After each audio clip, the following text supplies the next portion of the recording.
Hello. Hey.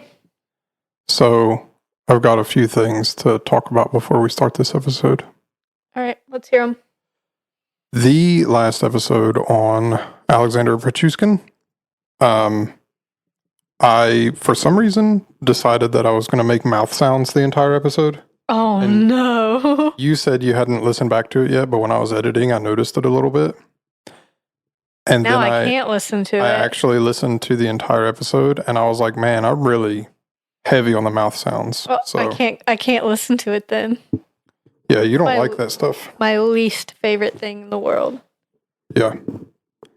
So that's sorry to everyone who I made mouth sounds in the ears of last episode. Also, this episode is going to be a me episode again because something bad happened. That you want to discuss. So Shane's doubling up. 2 Shane episodes in a row. Yeah, that nobody is going to like that. My phone's going off. Your phone is always going off when we record this. Every episode, it buzzes in the background. You got to put that on Do Not Disturb. No. What if... Never mind. I was going to make a bad joke. All right. I'm really just not comfortable right now. Hang on. Go ahead and talk while I adjust myself. I didn't do this before the episode. I was going to say, I like how we've been talking for 40 minutes and you waited until we started recording to adjust your equipment. Yeah.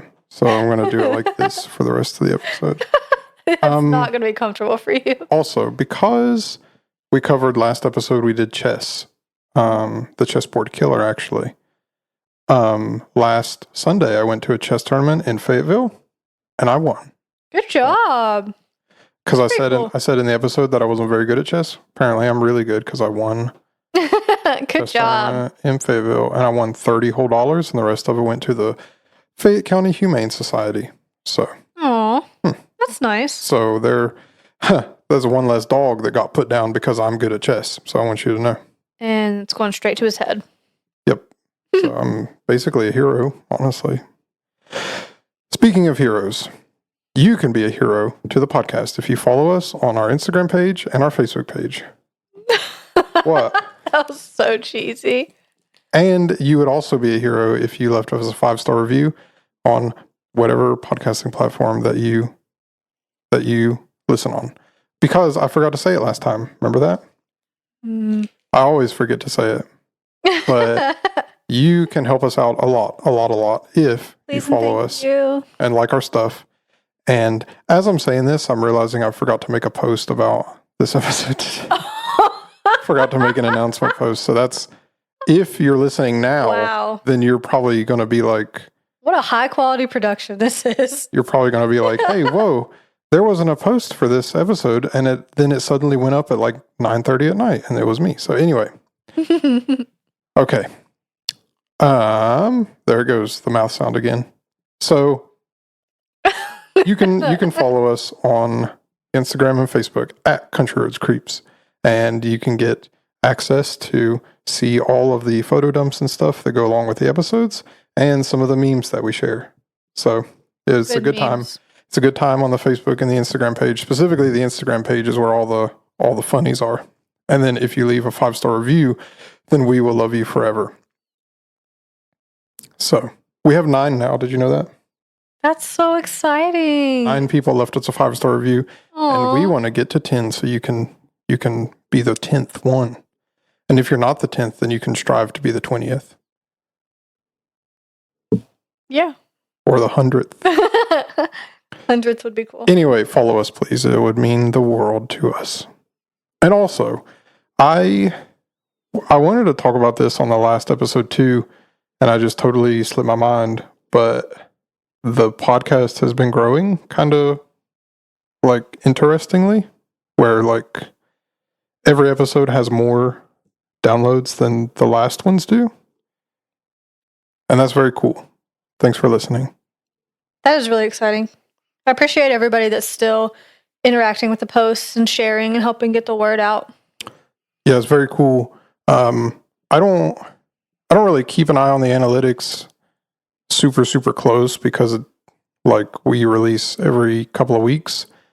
And so the only times I really like dive into our actual RSS feed or when I post episodes, or when I have to go back through and look for like a specific thing. But then I'll go click on the analytics tab, and each episode is, doing better than the last one. So it's very cool. The creeps are growing. Yep. Cute. Creeps. We have more creeps every single time. Today, we're not going to talk about something that's so creepy. We're going to talk about another true crimey thing. So, are you excited? Well, you won't tell me what this episode's going to be about, so I'm really in the dark here. Yeah, so, all right, listen. Something bad happened in the world. There is a man by the name of Paul Harrell who runs a YouTube channel, and it's like I guess it's like a gun and history channel that I watch. And like the further on that this podcast goes, you're going to find out that I like history and spent like the last few years of my life in the gun industry. So that's like your two favorite things in one YouTube channel. Yeah. And so, but he actually does a really, really, really, really good breakdown of certain events in history. There's a few that are like very specific. Is the one that we're covering today is the 1986 Miami-Dade shootout with the FBI. Very interesting. Good event bad event that happened for the FBI, but good for history. And maybe you shouldn't word it like that either. But anyway. That was an interesting sentence. The bad thing that happened is Paul Harrell got pancreatic cancer. Oh, no. About 6 months ago, and he posted a video basically explaining like, hey, he got pancreatic cancer. The only reason that anybody knows about this is because somebody was going to leak this information. Oh, no. And I really didn't want anybody to know, but to get ahead of the leak, here's the deal. That's awful. Yeah. And so then here recently posted a video where he's like, this might be the last time you see me on camera. I'm handing the channel over to my brother, Roy. So. That's sad. I texted Hannah last week and I was like, hey, I need to have this episode because this guy is about to die who runs this channel. They actually had a campaign. I think he was at like 800,000 subscribers on YouTube, and some bigger other channels in that industry made this big campaign to go subscribe to Paul Harrell, and he got over 1 million. Oh. So before he died, he made another post. Did he pass away? Not yet. He's close. So I don't think he's going to be recording any more videos super, super soon, or not as much. But he made a post who's like, I don't really deserve this, but some other channels made this campaign to get people to subscribe to me. So thanks for 1 million. I never thought that would get that far. And so, but the reason I like him is because he does these really good breakdowns, and he's very, very, doesn't really embellish too much detail. And also when he's giving his opinion, he actually makes it known, now I'm giving my opinion. Right. And his sense of humor is very much like mine, very deadpan and like, just kind of like dry. Yeah. So, I like it. And so he did a very good breakdown on the Miami-Dade shooting in 1986.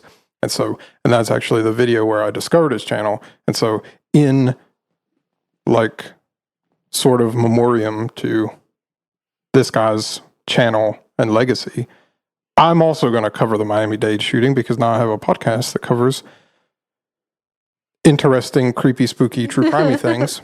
And this is one of the things that, like, when Hannah and I were starting the podcast, we were like, we don't really want to do like crime for the sake of it being crime. It should have like a weird factor or a creepy factor. Yeah. So we're going to get into some of this stuff, and eventually we're going to do a couple more episodes that are sort of like this, that are more true crimey, and the creep factor of it, I guess you could say, kind of leans into more just like interesting and rare factor, and not necessarily like paranormal. But anyway, I'm going to get into it. So, Paul Harrell, as he puts it, this topic kind of comes with a laundry list of caveats, disclaimers, and yabbits. Yabbits? Yeah, that's how he says it. And this is all based on, his video is all based on what he says, his training, education, and experience, and what the available source material says. So as we know on Country Roads Creeps, that not all the source materials usually agree with each other, and sometimes they can just be wrong. Yeah, no. And so we're going to get into some of that soon, but obviously Paul Harrell wasn't there on this particular day in 1986. Neither were we, so who are we to really give any kind of opinions or facts on the matter? We'll just do the best we can, like we always do. Yeah. Paul Harrell did this breakdown because for most of the late 1980s, he was the combat marksmanship instructor for the Marine Security Forces School. And that was right after this Miami-Dade shooting happened. And so that was a big influence on the training that he received and the training that he would go on to teach.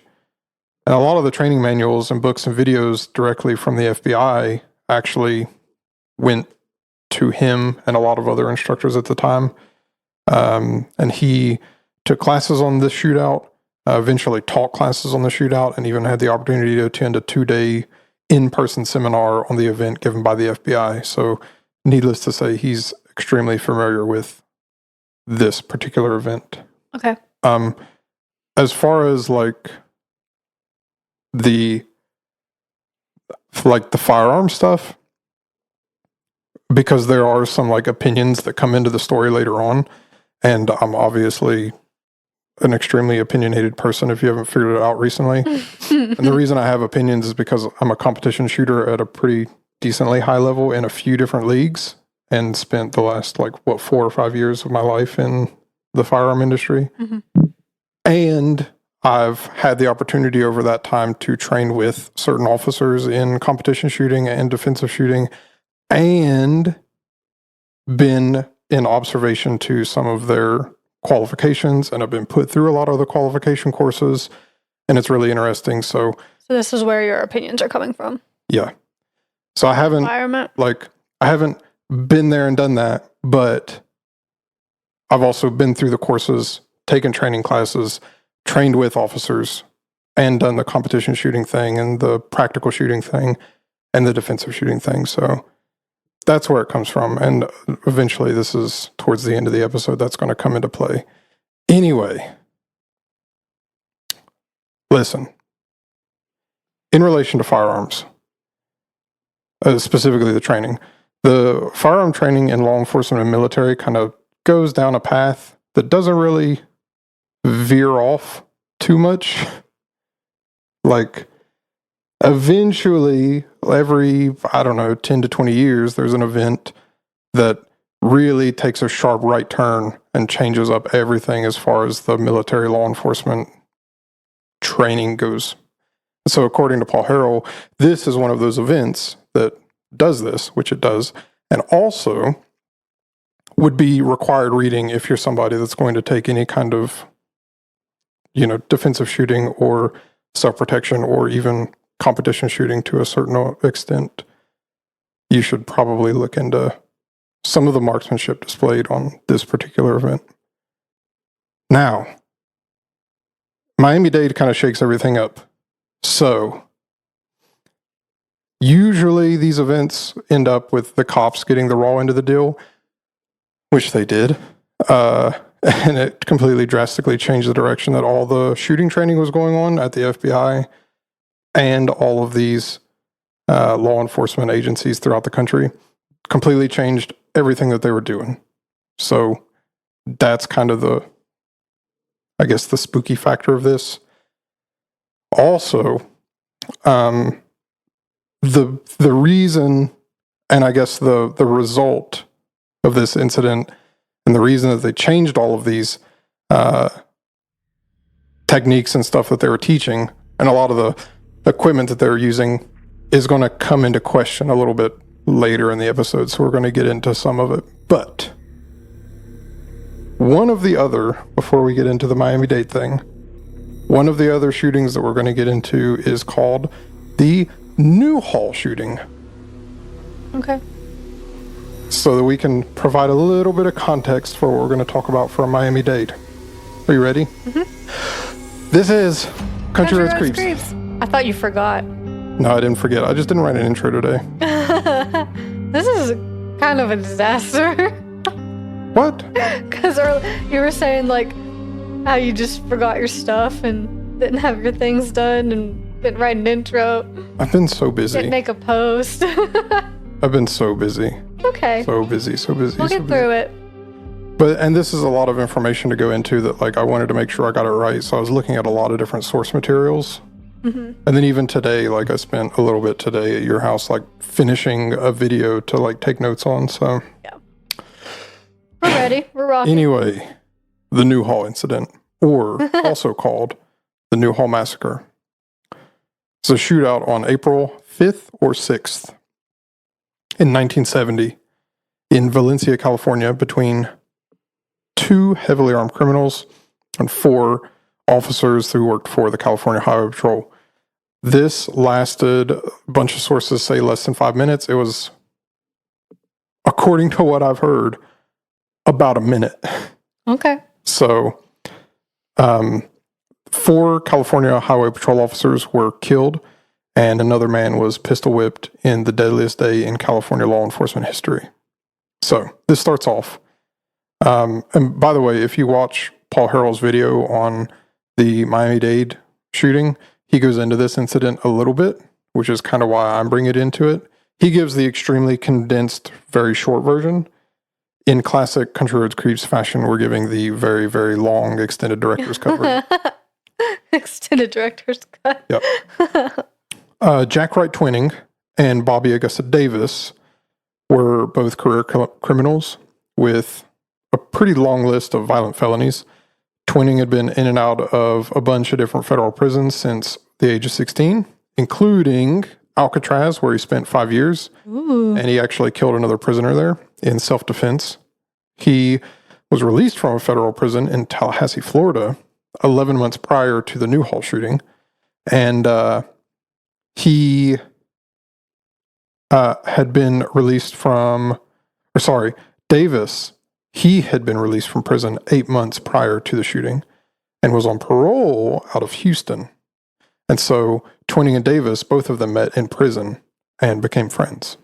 And so they both kind of failed to land jobs following their releases from prison. And they met again in Houston, drove to Sacramento, and they failed in an attempt to rob a bunch of banks. So they drove to Los Angeles in a 1964 Pontiac Grand Prix,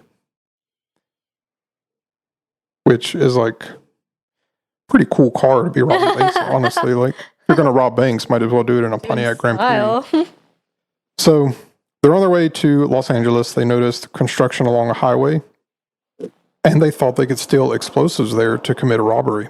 And so they rented an apartment in Long Beach, and they started observing these armored cars delivering cash to Santa Anita Park. So they came up with this scheme to use these explosives to rob a delivery car on a freeway off-ramp. And so they returned to this construction site to go get the explosives. And so in their vehicle, they had a bunch of guns. So they've got them listed here. They've got a Smith & Wesson Model 39. It's a 9mm semi-automatic pistol. They had a 6-inch Colt Python, which is .357 Magnum. 2 snub-nose Colt Detective Specials in .38 Special. 1903 Springfield in .30-06, which is like for those of you listening and don't know, it's like a World War I bolt action rifle, like old school style. And they're very collectible today, for who knows why. It's a stupid looking gun, I think. But anyway. People just like them? Yeah, it's dummies like them. Oh my goodness. So, shout out my buddy Joey. They had a Remington Model 572 and .22 caliber. It was a pump action rifle, actually. And the pump action rifles are kind of cool. It's hard to find one that actually works.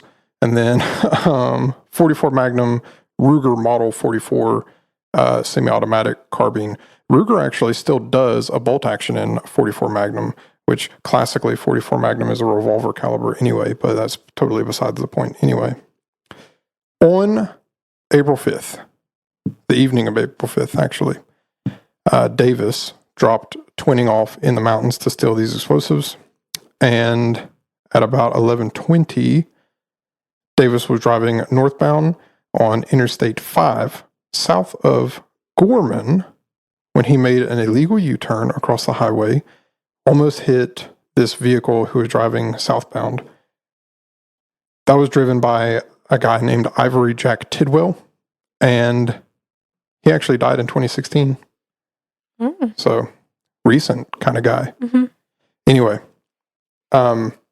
he was with his wife, Viola, and he got in an argument with Davis. They both stopped their vehicles, and Davis brandished a firearm. And so he kind of convinced him that, hey, the cops are in the area, and Davis kind of drove away. And then immediately, this couple drove to a public telephone and called the police.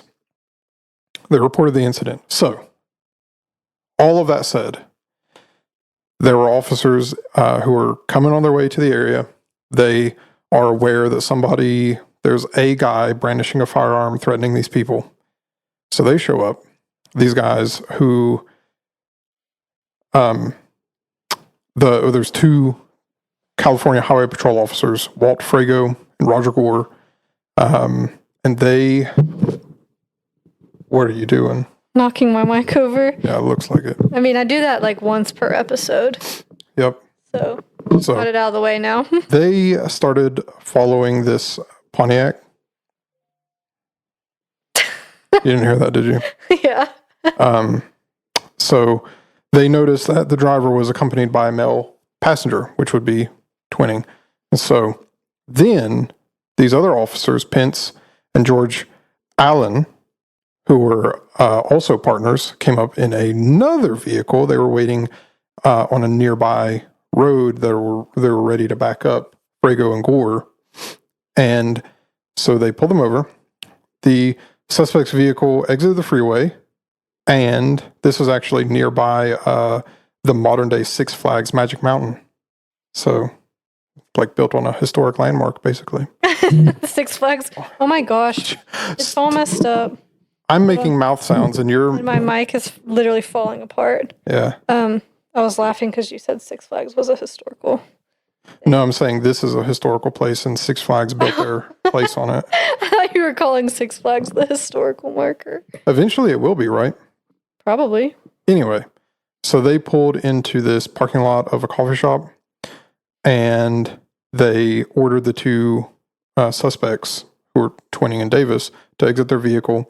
And so they got out, and the officers went up to them, started to search them, and Frago approached the other side of the vehicle carrying a shotgun at port arms, which is like he's holding the buttstock down by his hips and the muzzle's pointed in the air.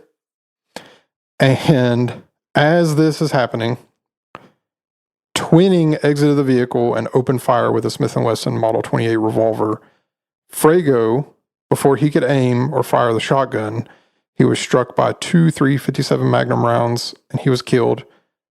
Officer Gore immediately drew his Colt Python, returned fire at Twinning, but when he did that, he lost track of Davis, the other suspect, who was pretty much right next to him. And while Twinning and Gore were exchanging gunfire, Davis pulled out a .38 Special revolver, and he killed Gore with 2 shots at point-blank range. So, Allen and Pence arrived on the scene shortly after this. Davis and Twinning immediately opened fire on them with their pistols. They expended all of their remaining rounds, dove back into their own car for new weapons. In total, they had twice as many weapons as the 4 California Highway Patrol officers, sorry. I'm reading my acronym that says CHP, and I keep thinking County Highway Patrol. I don't know why. That doesn't even make sense, but anyway, California Highway Patrol. So Davis pulls out a sawed-off shotgun, and Twinning grabbed a semi-automatic Colt 1911, and it jammed after one shot, classic 1911 style. So he grabbed another one. Classic just like a Val Kilmer move. Got 2 guns, one for each of you. Anyway, so Allen emptied his Remington 870 shotgun, and it says that he fired the gun so fast that he accidentally ejected a live round in the process of working the pump. Oh. So anyway, it says a single pellet from the shotgun struck Twinning in the forehead, but it caused only a minor superficial wound. And after expending all of the shotgun rounds, Allen opened fire on Davis with a Smith & Wesson Model 19, which is .357, but he didn't make any hits. Davis returned fire with his sawed-off shotgun, striking Allen with 10 rounds of double-aught buck and killing him. Now, there's this guy, Gary Ness, who is a former U.S. Marine. At the time, he was a computer operator, and he was on his way to work, and he came across the shootout. So he got out, and he runs over to these officers and tries to help out.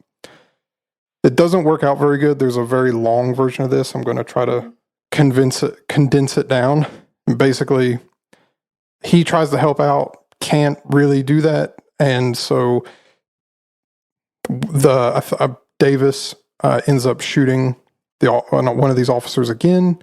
It ends up killing him, and this Gary Ness gets pistol whipped. He's runs away in a ditch. Other officers show up after Twinning and Davis have left and fled the scene. Well, then days later, they would be arrested. So Davis got arrested and convicted of the murders of 4 California Highway Patrol officers. Twinning found this house about 3 miles away from the shooting, held these people hostage, Aww. and then when the cops caught up with him, they spent a few hours negotiating, and he ended up de-aliving himself. I'm not sure if Spotify will pick up the other word and unrank our podcast, but he gets rid of his own head, I guess. Oh my gosh. So That's wild. Yeah. So after the shootout, circumstances of the event were pretty heavily scrutinized. The California Highway Patrol, them and a bunch of other police departments kind of reevaluated what their methods of training were. And none of the California Highway Patrol officers that were killed that day, it was found that none of them had more than 2 years experience on the job. Gore and Frago were both 23 years old. Pence and Allen were both 24. None of them were wearing bulletproof vests, which they weren't widely issued to police at the time, but 3 of the patrolmen that were found to have died from the wounds that hit them, they were found that if they were wearing a ballistic vest, they might have actually survived. So they started more widely issuing these bulletproof vests. One of the big mistakes that they said that they made were that they walked up to the car immediately, even though that they kind of knew that, hey, this person has a gun. Mm-hmm. He's already been a little violent with it. He threatened these people with a gun. Maybe we should radio for backup and wait for these other guys that we know are in the area. We should wait for them to come back us up. And it's thought, well, maybe if there's a 4-on-2 advantage, then they would have backed down and they wouldn't have been into this big shootout. So, also, 3 officers who fired their handguns were using .357 Magnum rounds, even though they had been trained and certified with .38 Special ammunition, which has less recoil. That isn't as big of a deal as I think people want to make it out to be, but whatever. The California Highway Patrol started to standardize their ammunition to .38 Special for their carry ammunition as well, so that they would be training and certifying and carrying the same kind of ammunition. So then they also said that they were unfamiliar with their shotguns, which said that he fired his shotgun so fast that he ejected a live round. It's a stressful situation. You're in a shooting. I don't know that that's really evidence to say that you're unfamiliar with it. It's Right. just a thing that happened to happen. Mhm. Now, here's the big kicker. The Newhall incident showed the difficulty in reloading revolvers under fire without a speed loader. So shortly afterward, the California Highway Patrol became the first major state who approved the issue of speed loaders to their officers. Now, here's the thing. What they said was that California Highway Patrol had to modify their training to eliminate the practice of pocketing brass on the range. What they said was, and I believe they're saying this about Officer Pence, but I'm not 100% sure. I didn't see very many sources that explicitly named him. Not that it matters, we're going to get into it. They said that one of the officers who shot the revolver emptied the empty casings into their hand from the cylinder, put it in his pocket, which is a habit he picked up on the range, to prevent himself from having to pick up empty brass on the ground. And then he goes to reload his revolver. He gets shot in the hand. He was not able to complete the reload. And then he ends up getting shot in other places and he ends up dying. So, pause. Would you like to guess the next thing that I'm about to tell you? No. I don't know. All right. There is no evidence that this was policy to pick up your brass or to pocket your brass so that you wouldn't have to pick it up, even though there were some sources that claim it was. And the punchline is that several witnesses, including officers who responded to the aid of these 4 officers, said no brass casings were found in Officer Pence's clothing. One of the first responders of the California Highway Patrol said that he found 6 brass cases on the ground next to the driver door, which would indicate that he dumped his empty casings on the ground. So, California Highway Patrol thought that he had pocketed a bunch of brass, and they altered their training. They altered what they were telling people to do because missed something. It takes what their theory was is that it takes longer to pocket brass, make sure it's in your pocket, collect all of it, and then reload. And he was doing this out of habit. Now, during the shooting, they thought he was collecting it and putting it in his pocket. Probably not, right? Well, so in a revolver, when it comes out of the cylinder, instead of just letting it fall on the ground, they said that he was collecting it in his hand, which takes a little bit of time, and then he's putting it in his pocket. Now, it takes a little bit more time, but in the exchange that was going on, they say this is what caused him to waste the precious seconds that would have kept him alive. I don't think that's true, even if he was pocketing brass. But the point is, the California Highway Patrol changed their training and changed what they were teaching officers. And then it spread all the way across the country. There were plenty of agencies on the East Coast and in the middle of the country and on the West Coast who were teaching officers to do partial reload drills with their revolvers based on the story that was told of this guy pocketing brass. And it might have just been based on complete fiction. It never happened. Huh. So. That's confusing. Yeah. It never happened, and they changed their training because of it.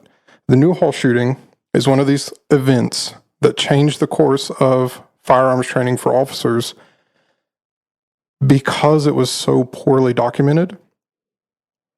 There's a lot of cases where none of the stories, there's so many stories, none of them agree with each other. Mm-hmm. So much so, they don't even agree on which year it happened.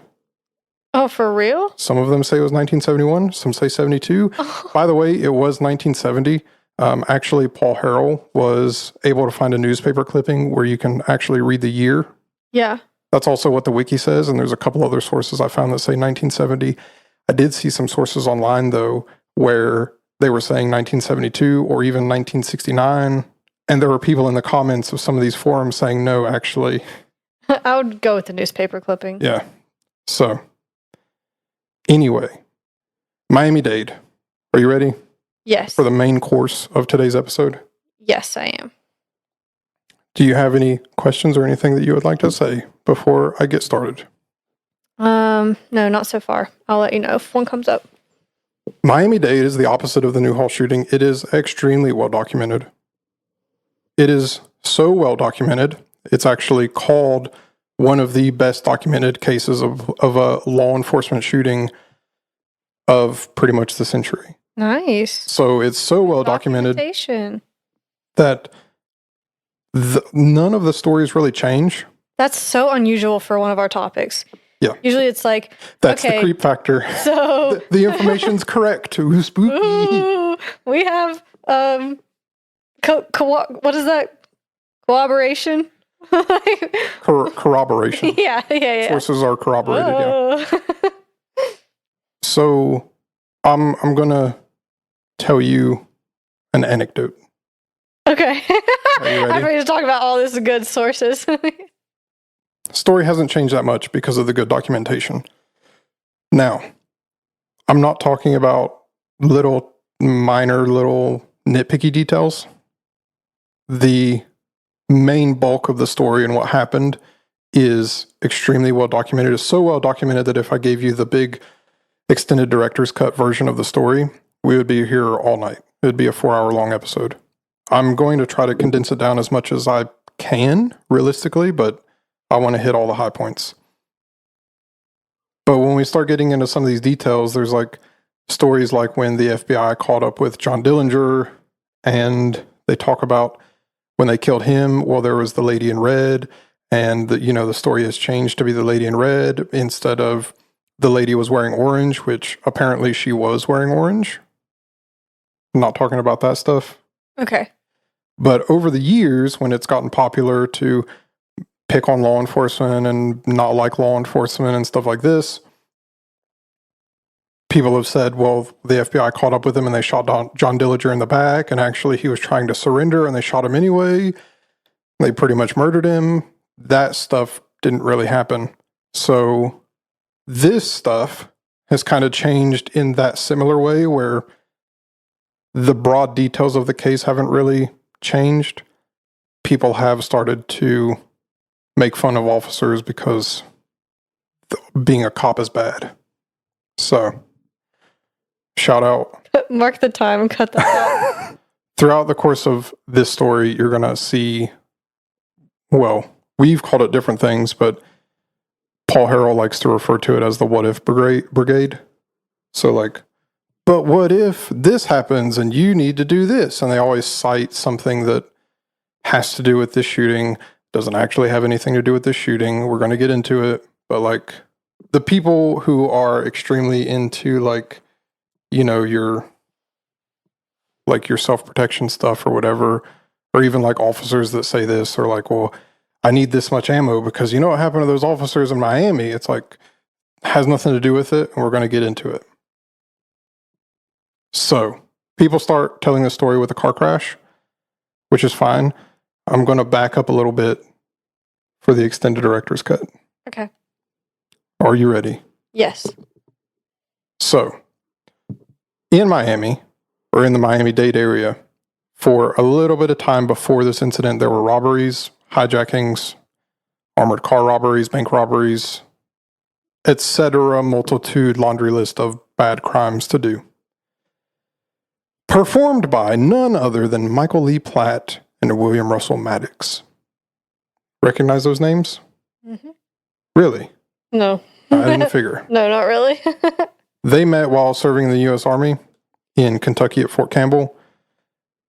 Maddox first served in the Marine Corps, and he was working as a cook and served in Hawaii and Okinawa, and then was honorably discharged in 1972 after achieving the rank of sergeant.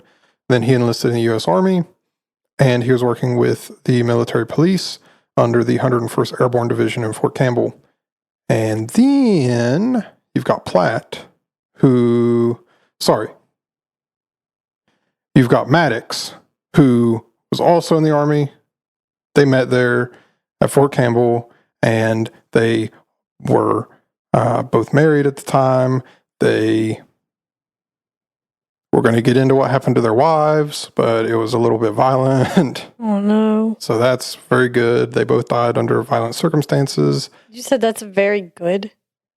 In like a sarcastic tone, Hannah, yes. Say it more sarcastic. Really good. Maddox's wife who her name was Patricia. Both were cancer researchers. She was a cancer researcher who was found stabbed. Her coworker, also a cancer researcher, found stabbed. That's not good. On December 30th. They didn't even make it to 1984. So, they were found murdered in the hospital laboratory. They had been bound and gagged with their throats slashed. And Maddox told investigators that he suspected Platt had an affair with his wife, and Maddox was a suspect in the murder, but he was never charged.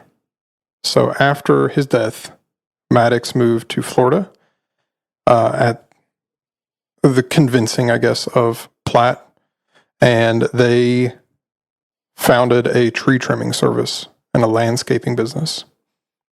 Maddox married this other lady named Christy, who moved out of the house, and Maddox was really, really, really, really mad about that after finding out that she was pregnant, and she left him, and she actually ended up giving birth to a son after Maddox died.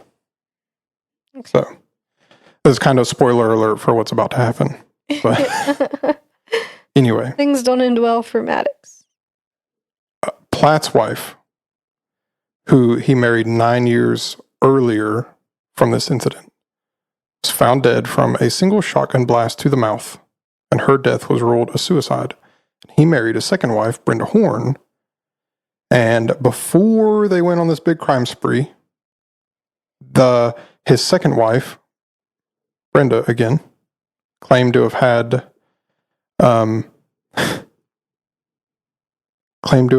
no idea that they were armed robbers and bank robbers and how going on with this crime spree. How do you not know? So this is it actually says that neither of them had a criminal record before they go on this crime spree, which technically is true, but also they might have both killed their wives, their first wives. Oh my gosh.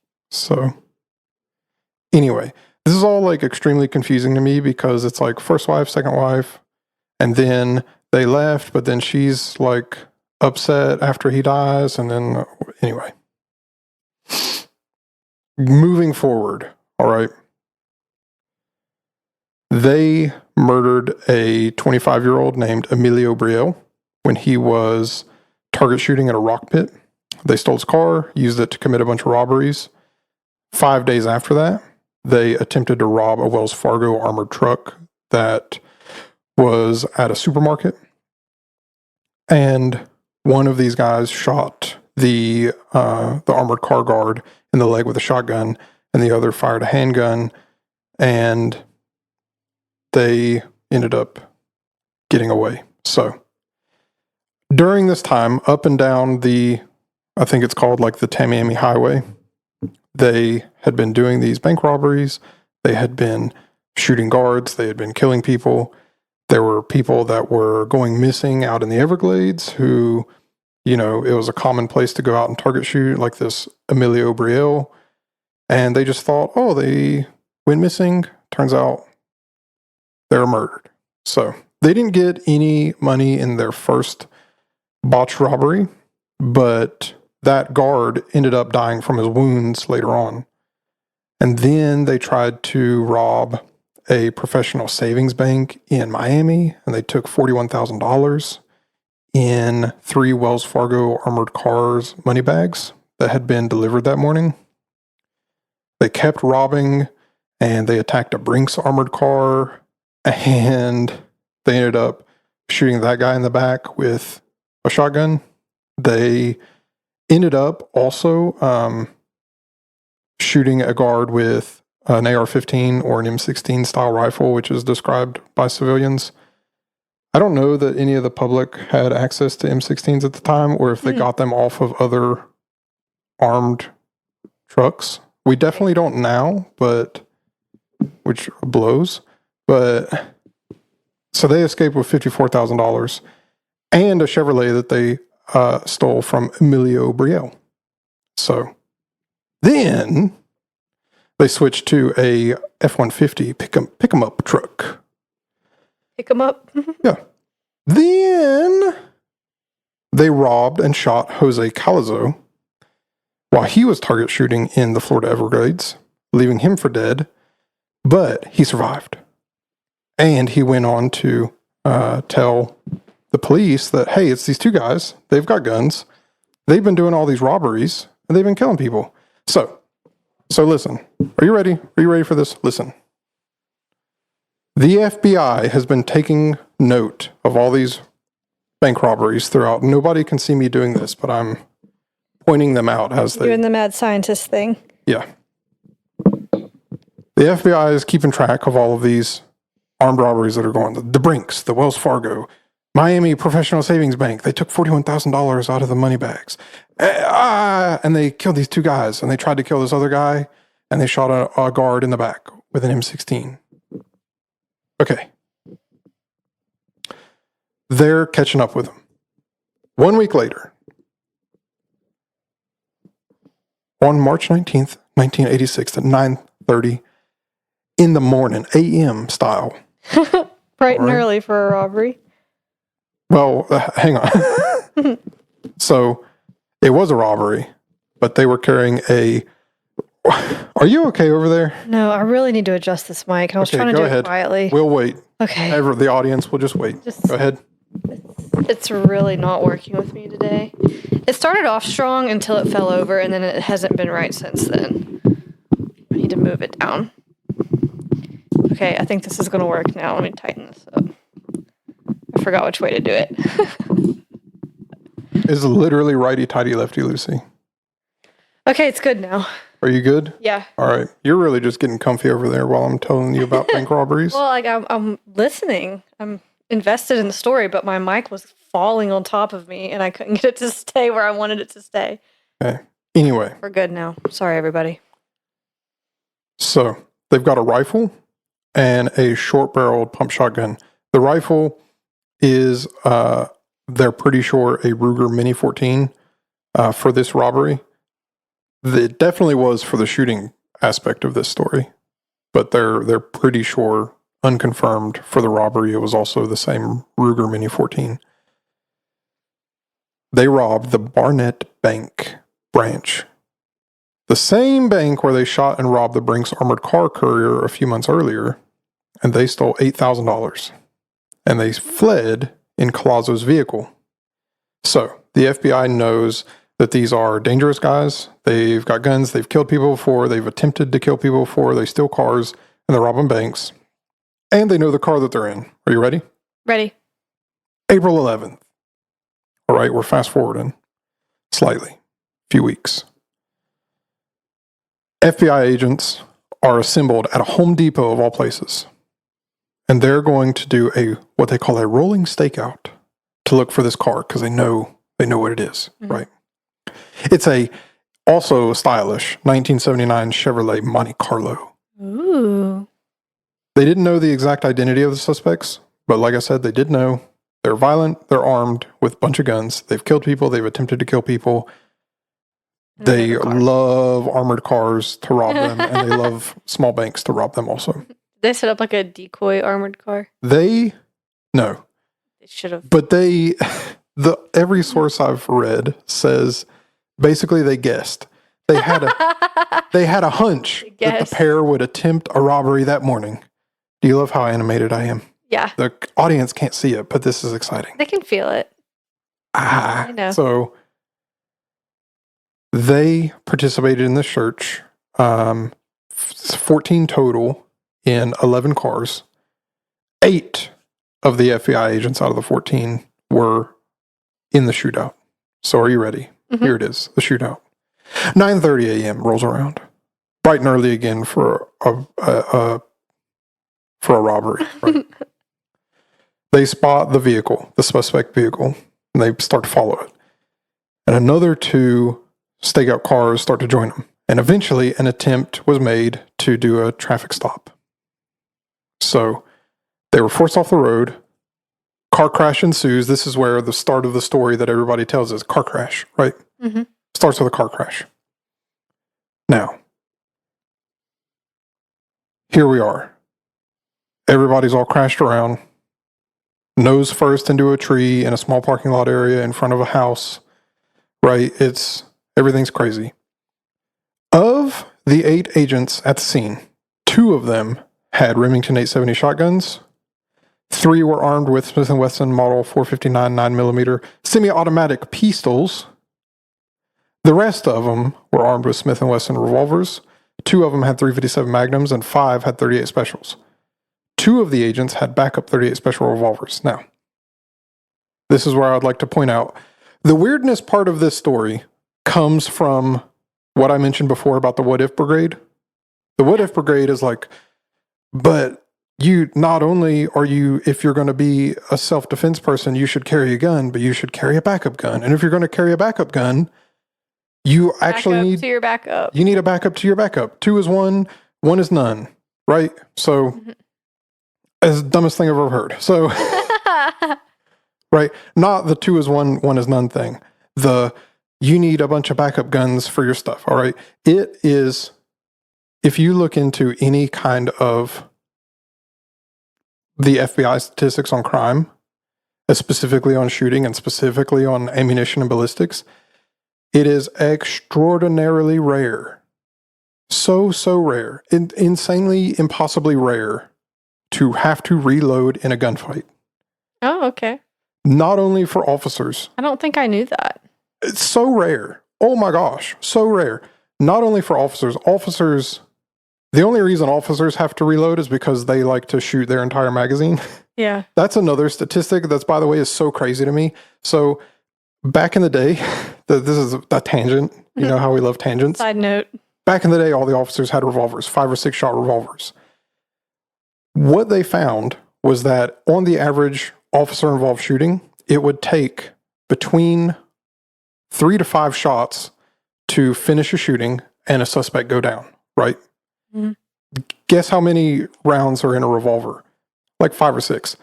Which means if it takes 3 to 5 shots, that means they emptied the gun. Yeah. And then the suspect was done fighting. Then around the 90s, a lot of law enforcement agencies started to switch to semi-automatics like Glocks and 6 Hours, and the Smith & Wessons. The West Virginia State Police actually carried Smith & Wesson 45 caliber pistols all the way up until like recently, like within 10 years ago. Mm. And they found out that of all these officer-involved shootings, it was taking between like 12 to 17 rounds to put down a threat, which means they shot the gun until it was empty. Oh. So it's just because that's just how they're shooting. They just shoot it until it's done. Doesn't really mean it takes that many rounds. And so, well, and everybody's taught throughout all of defensive shooting and law enforcement shooting, shoot until the threat is done being a threat. Which typically means, it doesn't really matter what gun you have, it means it goes dry. Mm. And then the threat's done. So, but anyway, it's a very interesting statistic that up until like 1989, yeah, it only took 5 rounds to kill somebody. Now it takes 17. Now it takes 17. And the only reason they're reloading is because they're out of ammo and they have to put another mag in the gun. Anyway, regardless, extraordinarily rare to have to reload in a gunfight. And you've got the What If Brigade that's like, but what if there's a bunch of people that you have to shoot and it takes 15 to shoot everybody? And then you have to reload, and not only should you have a backup magazine, you should have 2 or 3 backup magazines. And now I'm carrying 100 rounds.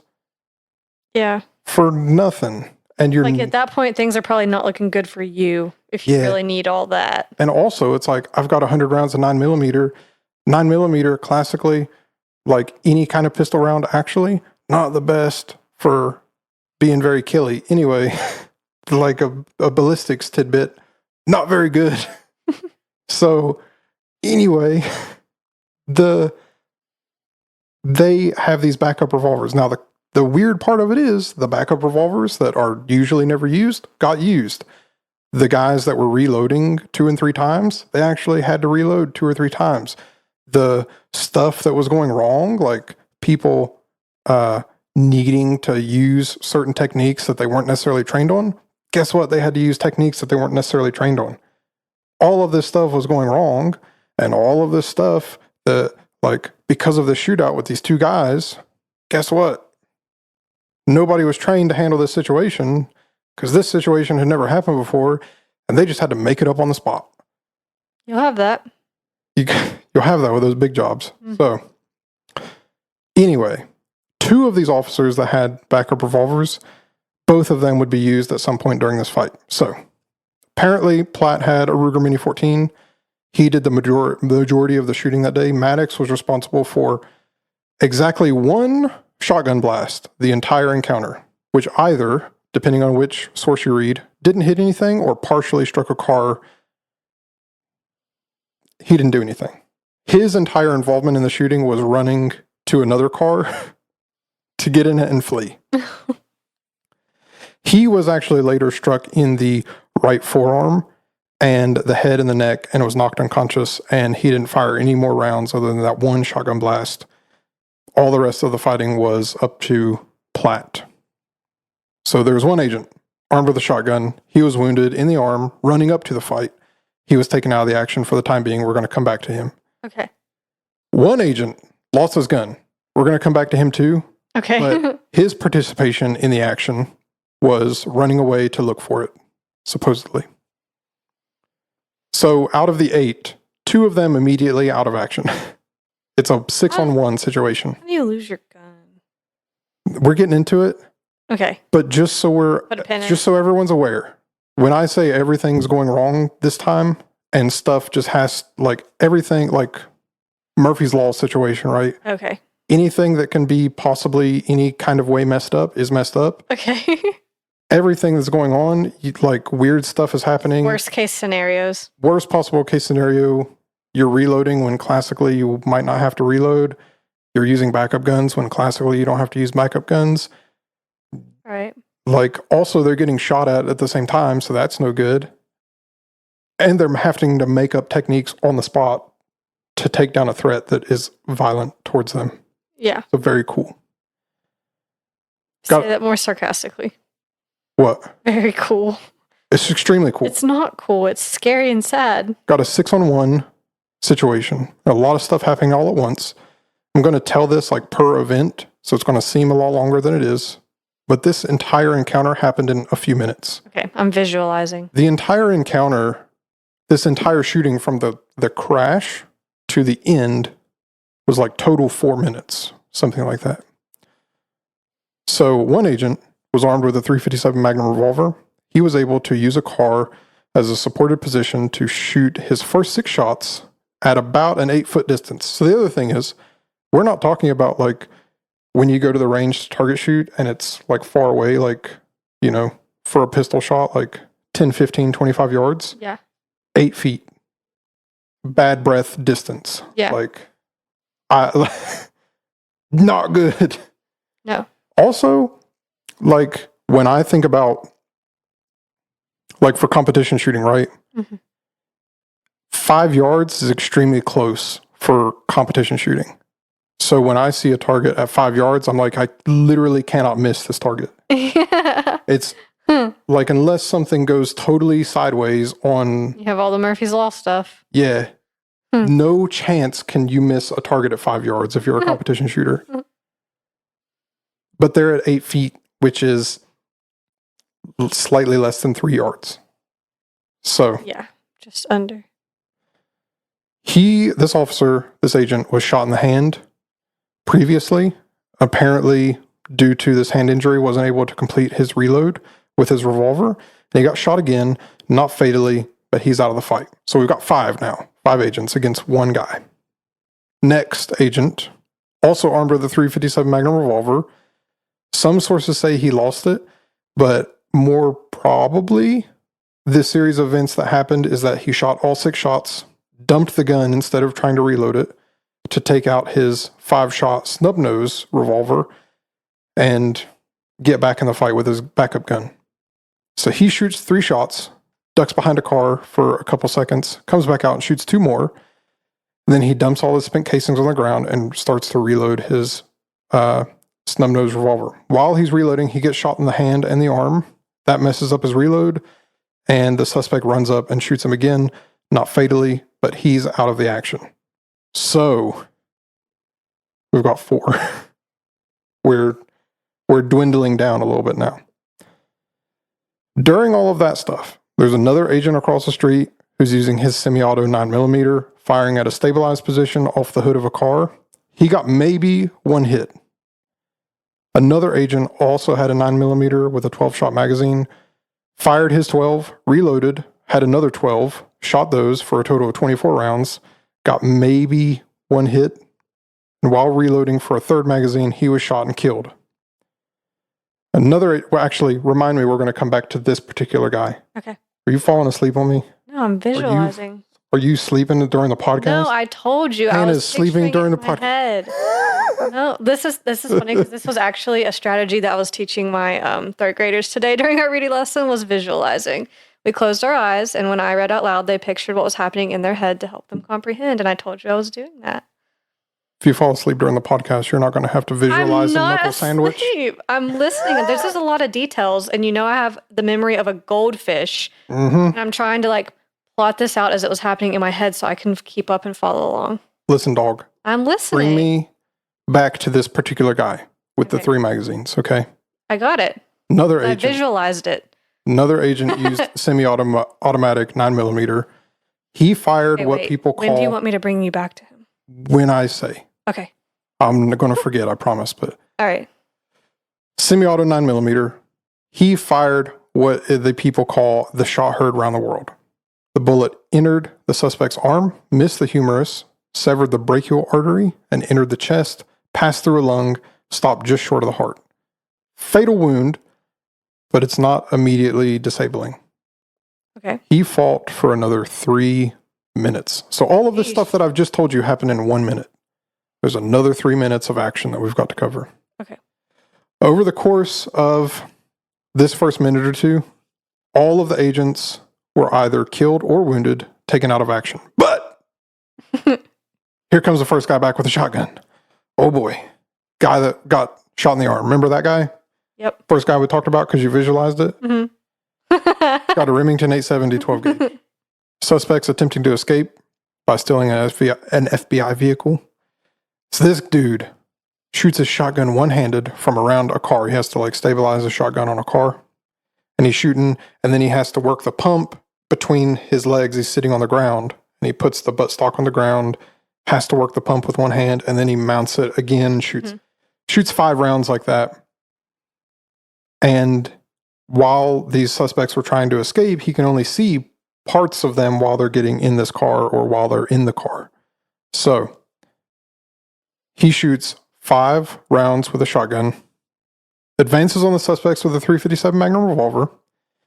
He actually won the first round, I think is what people say, with the shotgun, hit one of the suspects in the foot. And he's advancing with the .357 Magnum revolver, and he's firing at the suspects. And over the course of this entire encounter, 4 minutes, there's 100 rounds fired. Oh my goodness. Out of total. The agent that supposedly ran away, remember the second guy that I talked about? Yeah, I know. I was like, how did he lose it? He had taken his gun out of the holster, laid it in the seat next to him. And when the crash happened, he thought it fell out of this door that had opened. Oh. And so he had to run away to go look for it. Turns out it was actually still in the car. It just slid off the seat, was still stuck in the car. But he also ended up right next to the suspect vehicle. Crashed next to him. And this guy has a Mini 14, which is a semi-automatic, fires 223 Why did he take rounds. it out of his holster and put it on the seat? I guess so it'd be readily available when he needed it, because they knew what situation they were going into. Okay. Still, maybe not the best choice. Looking back. So he runs away. People nowadays, because it's cool to make fun of cops, are this is where the details kind of change. They're like, this guy ran away because he's a coward. The biggest lack of anything in this entire situation was not bravery. No one in this situation is a lot more coward. going on to it than that. He ran away to go find his gun so he could shoot back at these guys. He wasn't running away because he was scared. And also, he ended up next to a suspect vehicle who was shooting 223 through his window, like immediately. Yeah. That's like doo-doo in your Not the pants best situation. place to be. Like It's not ideal. not cool, dog. not good. Yeah. So, listen. Are you listening? Yeah. All right. Waiting for when to bring back the guy with the 3 magazines. We're getting there. Okay. Not a cowardly thing to do. If you watch the Paul Harrell video, he actually does like a reenactment of, he's like, this is what this guy saw. And then the camera is looking right in his window. And he's shooting an AR-15 through the window. It's scary to look at on video. Yeah. It's like, what the heck? I mean, I wouldn't want to be in that situation for sure. So anyway, of all the things that happened that day, having a lack of bravery was not one of them. FBI agents that day were very cool. We are eventually going to get into some stories where the FBI agents are thumbs down bad dudes. Yeah. That like very extremely soon where I get to talk crazy, mad, doo-doo about the FBI. This is just not one of those. This is not one of those. These guys, cool guys. So there was a lack of preparation though. They knew that, you didn't hear that, did you? Your phone for the 3rd time? Yeah. They knew that they were going into a situation where these guys are murderers, attempted murderers, bank robbers, heisters, and general not cool guys. Yeah. Right? Mm-hmm. Not members of the cool guy club by Right. any stretch of the imagination. There was a documentary made about the evolution of the FBI, made sometime in, I forget which decade, but Paul Harrell actually mentions this in his video. And there's a part in the documentary where the FBI is given the authorization to be armed. And they're doing their training on weapons, and they actually give one of the officers a Tommy gun. And the quote, there's a quote, it's so funny. It goes something like this. Investigative techniques are pretty good, but for hoodlums, nothing beats a good machine gun. What? So that's the quote. And they knew that they were going up against hoodlums. And they also had fully automatic MP5s at the FBI that day. Those guys just happened to be on the other side of town. What the heck? They just weren't there. And they didn't give everybody machine guns, even though they knew they were going into a possible needing a machine gun situation. I don't know what to say to that. What the heck? You spilled your coffee everywhere. I know! Oh. I'm so excited. I get talking about machine guns. Do you need a napkin? No, I don't need a napkin. Only to wipe the drool off my face talking about machine guns. Oh my gosh. Machine guns are cool. Did it get on the rug? I don't think so. I spilled it on my jeans, though. Okay. Anyway, bring me back to 3 magazines. Guy with the 3 magazines. Yeah, tell me about him. Tell you what about him? What you visualized. You just told me to bring you back to him. Yep. So anyway, Hannah wasn't paying attention. Yes, I was. Said, remind me to Okay. come back to this guy, and I'm reminding you to come back. Listen, this guy shot 24 rounds. 12 rounds in one magazine, reloaded, another 12 rounds, went for a third, got shot and killed.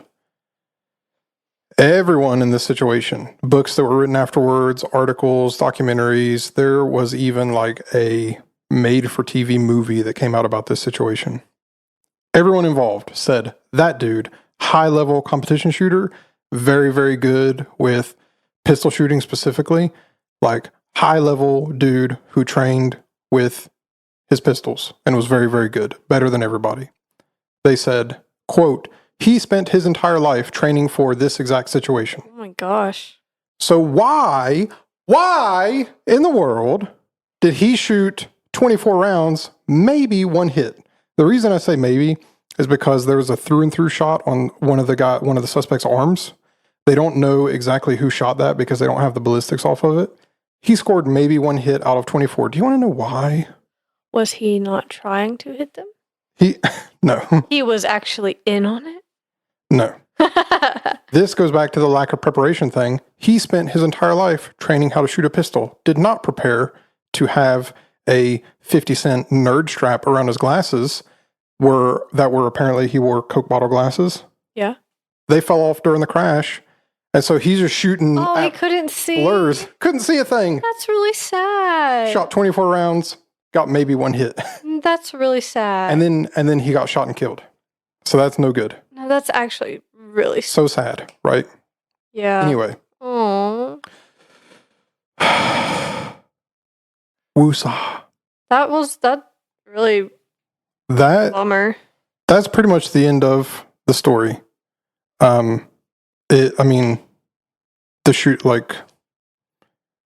the end of the shooting, basically.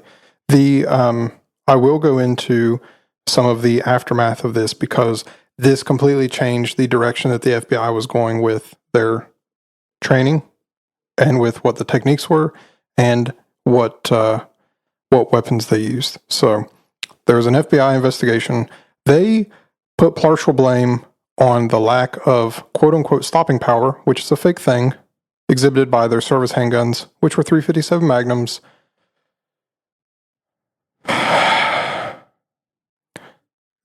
You've heard it here first. The FBI doesn't know anything about ballistics. So bold. They don't. So okay. So the FBI actually does really good testing on handgun caliber ballistics, and it's interesting to see some of the results that they've gotten. Yeah. The report that came out after this incident where they said .357 Magnum sucks is so stupid. And they said, hey, there's no stopping power. Do you know why there's no stopping power? Which is, first of all, a fake thing, is because they didn't hit anything. Your officers can't shoot. They didn't hit anything. So turns out if you don't hit what you're shooting at, there's no stopping power. They don't die. Like, your suspects don't die if you don't hit them with bullets. So anyway, they said some of these guys were equipped with 9mm semi-automatic pistols. Some of them had revolvers. They started to look for a more powerful cartridge. That's when they found the 10mm. They went to a 10mm. It was too much recoil for the weak FBI wrists that they had at the time. So Smith & Wesson came up with a shorter casing using the same bullet. It's .40 Smith & Wesson. You've probably heard of it before. And it's a junk round. And that became the popular thing due to the parent casing that it comes from and the higher ballistic coefficient, supposedly, 9mm. Except for that now, they all use 9mm. So that's interesting. Anyway, the other thing is brought up. Despite being on the lookout for two violent felons who were known to use firearms during their crimes, only two of the FBI vehicles contained shotguns, and none of them had the machine guns that they had literally across town. That's crazy. Anyway, none of them had body armor. None of them were wearing ballistic vests. That's pretty crazy, even though they had them. Like, what the heck? So anyway, a bunch of these guys were killed in action. The culprits, who were Maddox and Platt, remember that? He was killed after being shot 6 times. And, I don't know if that was very clear. Maddox was killed after being shot 6 times. Platt, he was killed after being shot 12 times. So after the shooting, the families of Jerry Dove and Benjamin Grogan sued the estates of Platt and Maddox under the RICO statute for damages. And the lawsuit was dismissed because the families did not allege that the kind of recovery that RICO was designed to afford. So they tried to get him under racketeering charges, even though they weren't necessarily organized crime, and also because everyone involved was dead. So that makes it tricky. Anyway, Dove was actually a West Virginia native. Bringing it back to West Virginia. Country roads creep. Anyway. Full circle. Well, sorry. That's why I covered it, because it's from West Virginia. Not just because it's super, super cool and I get to talk about guns for an hour.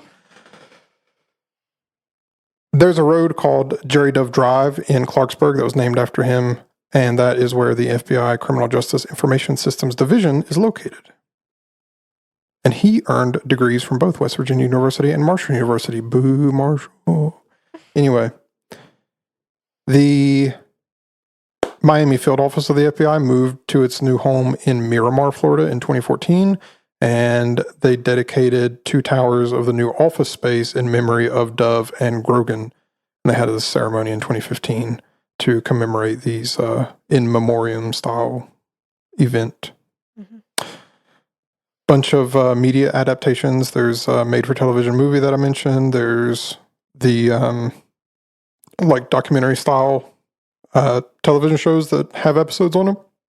Very, very, very, very cool story. Mm-hmm. Very interesting that they completely changed the entire course of history for the entire FBI and what they were training. And it trickled down to literally every officer. Yeah, it's one of those in the country. Moment events. What they said originally, and I kind of looked over it in my notes, was that for the aftermath, they were talking about what ammunition they were going to use and which guns they were going to use. And they said, we can't use revolvers because they don't have enough capacity. Oh. Which, what I've already said was, in the 70s, when everybody had revolvers, it wasn't enough. It only took 3 to 5 shots to take down a threat in an officer-involved shooting. And now it's like 15, because every gun has 15 rounds in it. Yeah. But also, they needed this, and it's like, well, you don't even know that, because the event that you're basing your information off of, nobody hit anything.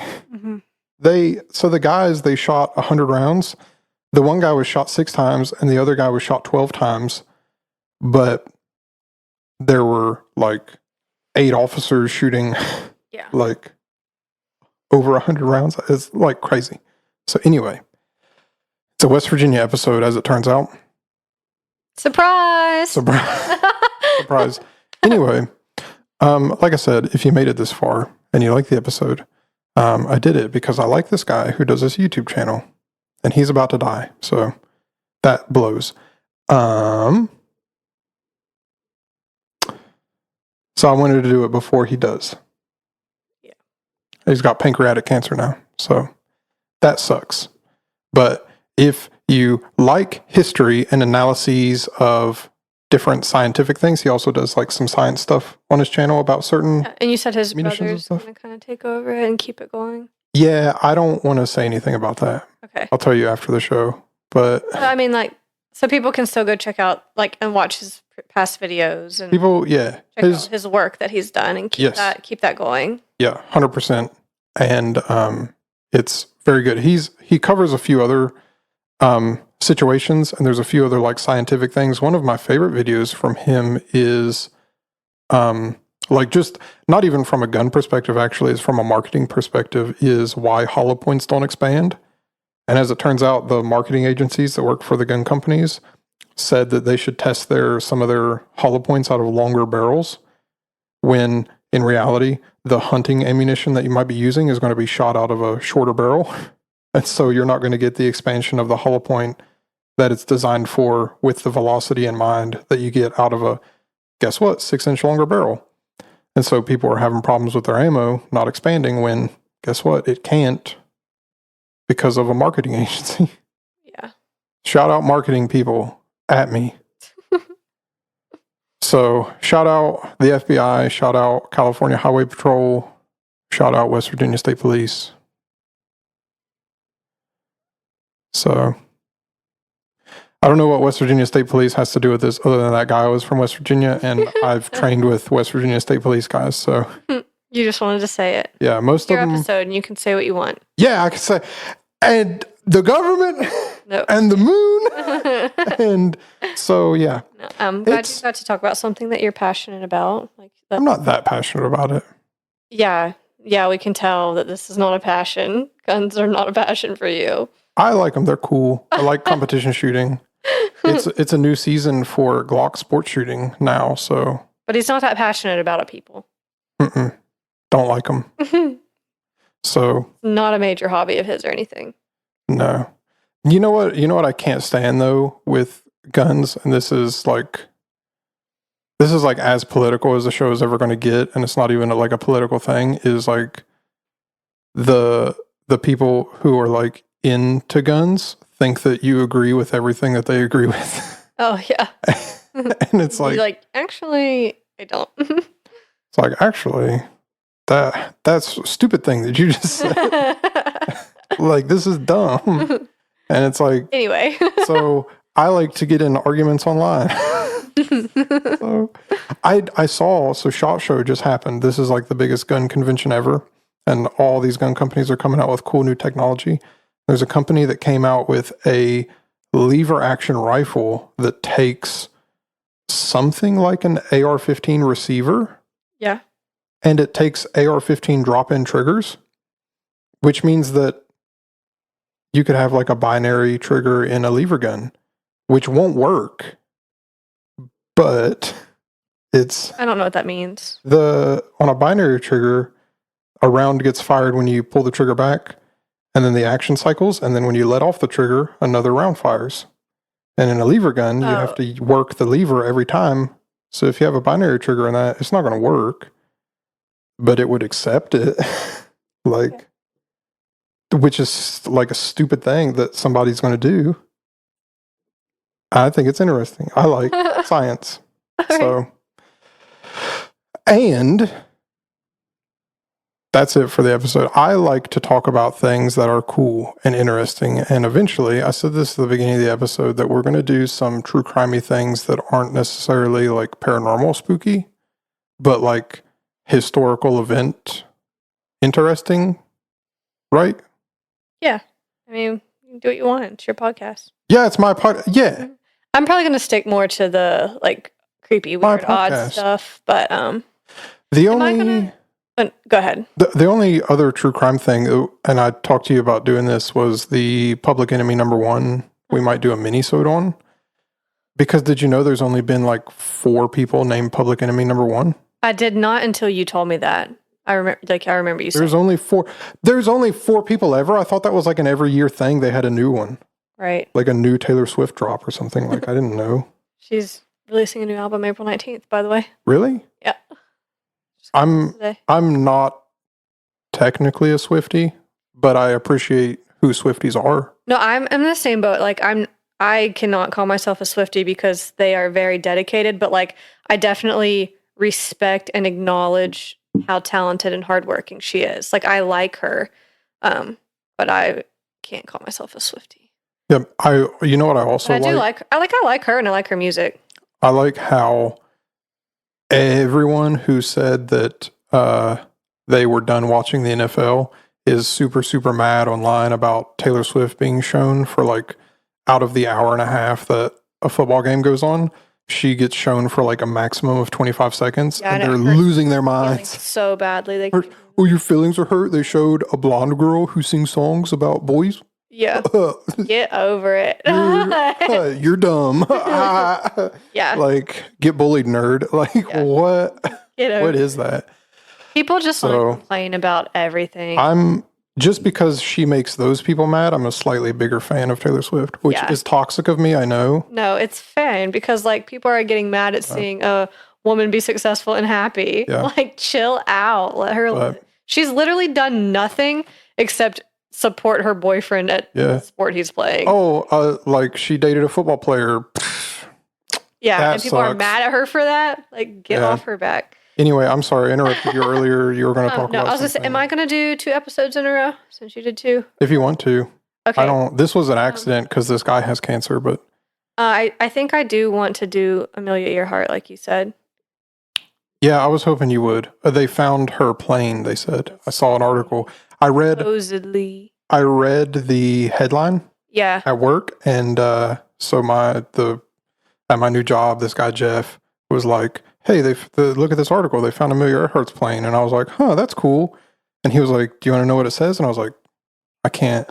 It's a surprise for the podcast." That's when I think I texted you. Then I was like, I need you to do Amelia Earhart soon." I think I do want to do that one next. We had talked about me doing the Dyatlov Pass. I do love that story. But I don't think I'm ready to tackle that one yet. Save it. Yeah, I might hold on to that a little longer. So maybe Amelia Earhart next, and then I'll do one more after that, and then we'll go back to you. So I don't know what number 2 will be, but something weird. Yep. I want to do a weird next. What am I going to do next that's weird? How about a conspiracy episode? People would love that. I mean, yeah, you've been leaning up to it. I think it's probably about time. Or maybe I won't. Who knows? You never know. You never know what's going to happen at Country Roads Creeps, where you can leave a 5-star review at your preferred podcasting platform. Whoa. Great. It would be super scary if you did that. Oh, no. Creepy. Okay. Listen. You're going to do Amelia Earhart next 2 weeks from now. Yep. 2 weeks from when the people are hearing this. Mm-hmm. And then... I'll do something else. Do something else. Can we do some mini-sodes soon? Is it worth doing mini-sodes soon? These podcasts, for the listeners who make it this far, they get to hear the business meeting, the Country Roads Creeps business meeting. When we plan our next 2 weeks. Post-podcast late night show where we plan the next... I got a fishing trip coming up. Oh, do you? Yeah. Yeah. We gotta bank some mini episodes for your fishing trip. Yeah. For the people that made it this far, nobody else is going to know. The listeners have dropped off, but the people that made it this far are going to know that I have a fishing trip coming up that's conveniently the same length as maternity leave. How long is that? About 12 weeks. 12-week fishing trip? We'll discuss that more on the next episode, maybe. Maybe.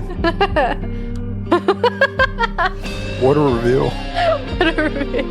Thanks for listening. This has been Country Roads Creeps. Country Roads Creeps. Leave us a 5-star. Watch out for the not deer. Be safe driving. I mess it up every time. Literally 3 times. What is happening this year? I'm going to put it on a note card for you, and I'm going to hold it up in front of you next time it's your turn. Be safe driving home. Buckle up. Watch out for the not deer. Bye.